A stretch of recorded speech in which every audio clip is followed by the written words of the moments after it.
네, 안녕하세요. 진규태 정재용 선생님입니다. 이번 주에 정보 수업 들었던 내용들을 짧은 영상으로 복습을 해보고요. 퀴즈 이벤트를 준비를 했습니다. 퀴즈 이벤트에 참여해서 정답을 맞힌 학생들 중에 추첨을 통해서 소정의 상품을 드리도록 하겠습니다.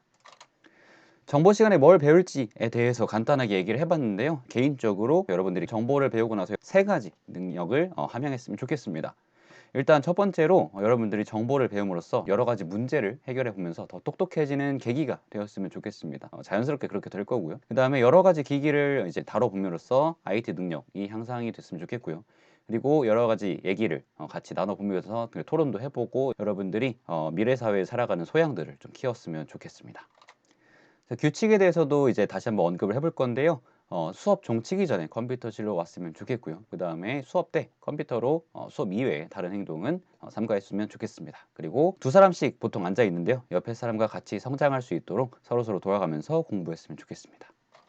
네, 수업 평가 계획에 대해서도 얘기를 해봤습니다. 일단 1학기는 시험을 안 보는 걸로 할 건데요. 웬만하면 1년 동안은 시험을 보지 않고 수행평가 100%로 진행할까 합니다. 그리고 다 같이 진행하는 조별 수행평가보다는 저는 개별 수행평가를 좀 선호하는 편이기 때문에 개별로 하되 혹시나 뭐 다 같이 해야 될 필요가 있다 그러면은 둘이서 하는 것으로 뭐 조정할 수도 있겠습니다. 다만 평가에 얽매이지 않고 여러분들이 좀 마음껏 배울 수 있는 계기가 되기를 바랍니다. 지난 시간에 배웠던 내용들 한번 간단하게 복습을 해볼까 합니다.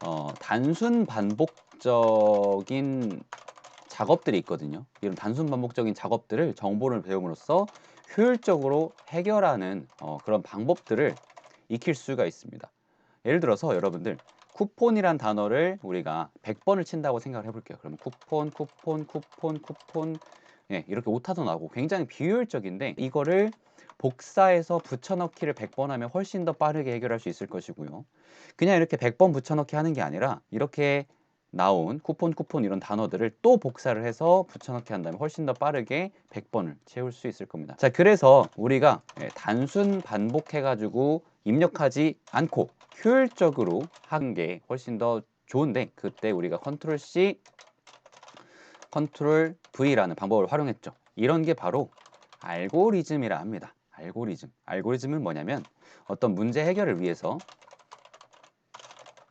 일련의 절차, 그러니까 순서죠. 순서나 방법을 설계한 것을 알고리즘이라 합니다. 이거를 일일이 치지 않고 컨트롤 C, 컨트롤 V를 할 건데 컨트롤 C, 컨트롤 V를 100번 하는 게 아니라 조금 복사해 놓고 그걸 또 다시 복사해서 붙여넣기 하고 이런 순서들을 우리가 세울 수가 있겠죠. 자, 그런데 그런 순서들을 세운 것뿐만 아니라 그 순서들 속에서 우리가 이런 컨트롤 C, 컨트롤 V라는 기능을 활용할 수 있어야 되잖아요. 그때 활용하는 기능, 그런 힘들을 우리는 컴퓨팅 파워라고 합니다.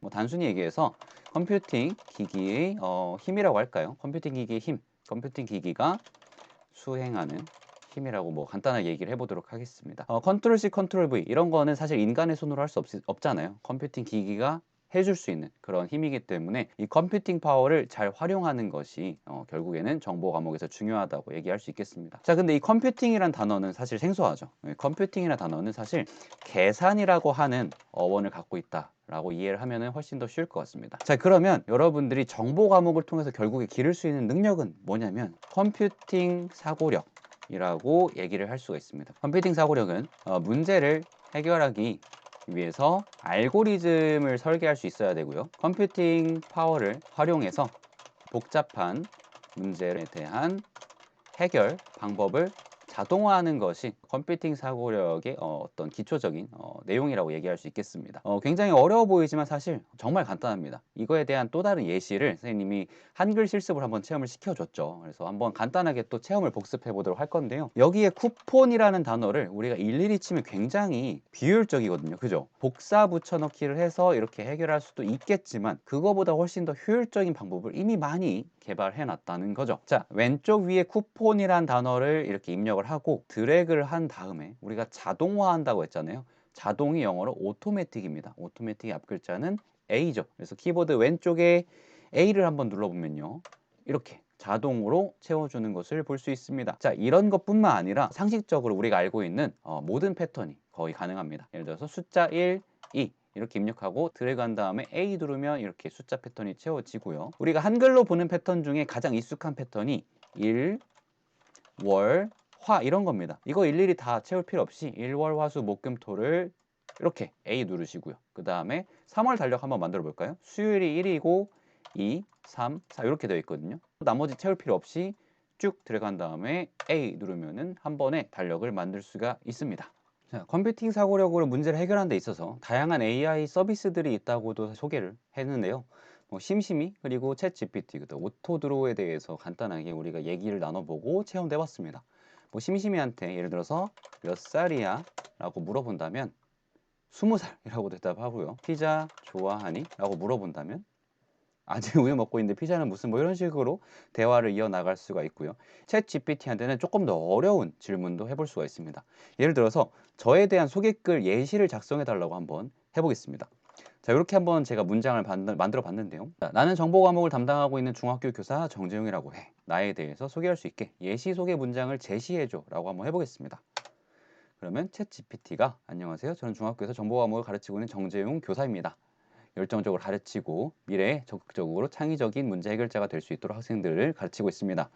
이런 안전에 대해서도 열심히 하고 있다라고 놀라운 글을 써주는 것을 확인할 수가 있습니다. 마지막으로 오토드로우에 대해서도 간단하게 실습을 해봤는데요. 왼쪽에 오토드로우라고 하는 아이콘을 누른 상태에서 그림을 그리면 그 그림을 인식해서 적절한 아이콘을 추천을 해줍니다.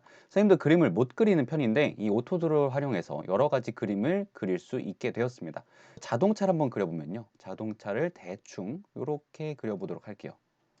이렇게 그리면 위에 여러 가지 자동차를 추천해 주고요. 선생님은 이게 마음에 드네요. 이렇게 자동차를 그릴 수 있고 또 자동차에다가 색칠도 해볼 수가 있었습니다. 이런 식으로 색칠해가지고 나만의 자동차를 만들 수도 있었죠. 이렇게. 간단하게 정보 수업 1주차에 대한 복습을 마쳤습니다. 앞으로도 재미있는 정보 수업을 만들 수 있도록 노력할 테니까 여러분들도 즐겁게 따라와 줬으면 좋겠습니다.